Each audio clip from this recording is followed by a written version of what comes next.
नमस्ते दोस्तों, कैसे हो आप सबका स्वागत है एक नए वीडियो में जिसका नाम है the Telgi stamp paper scam.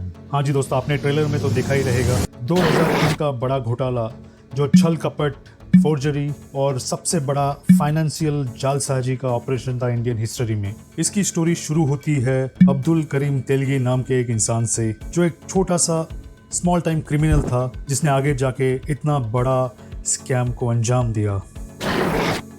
Karnataka में जल में तेलगी बहुत छोटा सा फोर्जरी करने वाला एक क्रिमिनल था जिसने बहुत जल्दी अपना ऑपरेशन एक्सपैंड किया और इस स्कैम में इन्वॉल्व थे हाई वैल्यू स्टैम्प पेपर जो लीगल कामों में बहुत इंपॉर्टेंट रहते हैं। Legal documents, property transactions, agreements, affidavit सब में ये स्टैम्प पेपर्स काम में आते हैं। और तेलगी का ऑपरेशन ऐसे चलता था जैसे एक पैरेलल लीगल सिस्टम चलती हो, जहाँ पे वो फिक्स स्टैम्प पेपर मैन्युफैक्चर करता था और उसको मार्केट में सर्कुलेट करता था।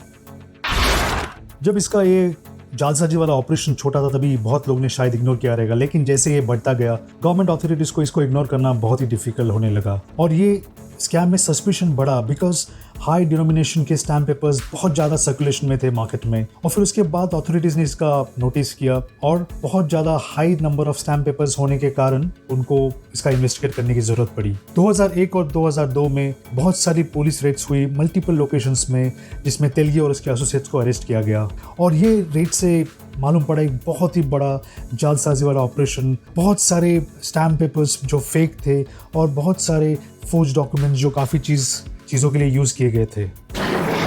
और ये ऑपरेशन कोई एक स्टेट या सिटी में लिमिट नहीं था, ये था पूरे इंडिया भर में, जिसकी वजह से लीगल सिस्टम और फाइनेंशियल इंस्टीट्यूशंस को बहुत ही बड़ा झटका लगा था। और जो नंबर इतने सारे स्टैम्प पेपर सर्कुलेशन में थे कि उसका हिसाब लगाना ही इम्पॉसिबल था। इसकी वजह से बहुत सारे लीगल डॉक्यूमेंट्स कॉम्प्रोमाइज्ड हुए थे, बहुत सारा कन्फ्यूजन, डिस्प्यूट्स और लीगल चैलेंजेस आए अगले कुछ सालों में।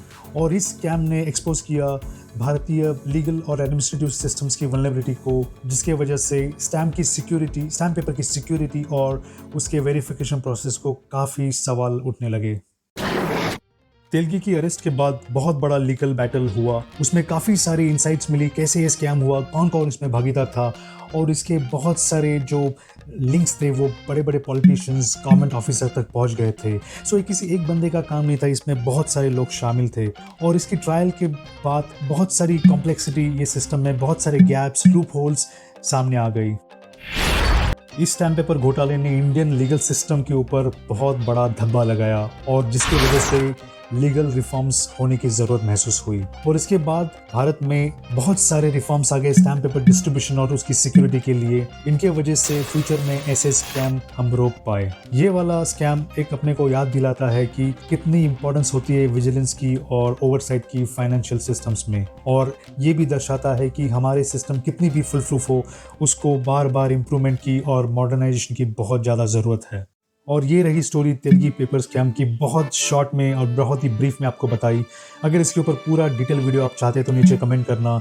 ये वाला वीडियो जो होगा बड़ा 20 मिनट्स का वीडियो होगा, बट आप अगर कमेंट करोगे तो ही मैं उसको बनाऊंगा। तो ये वीडियो अपने को दर्शाता है, ये स्कैम दर्शाता है कि एक साधारण सा आदमी अगर उसको सिस्टम का सपोर्ट है गलत चीज़ों के लिए तो वो कितना बड़ा स्कैम कर सकता है और इतने बड़े देश की फाइनेंशियल और लीगल सिस्टम को कितने चैलेंजेस दे सकते हैं। Thank you for joining us with the journey. If you found this video informative, please share करिए, सब्सक्राइब एंड लाइक, ताकि हम लोग और इससे अच्छे वीडियो बना सके। Thank you.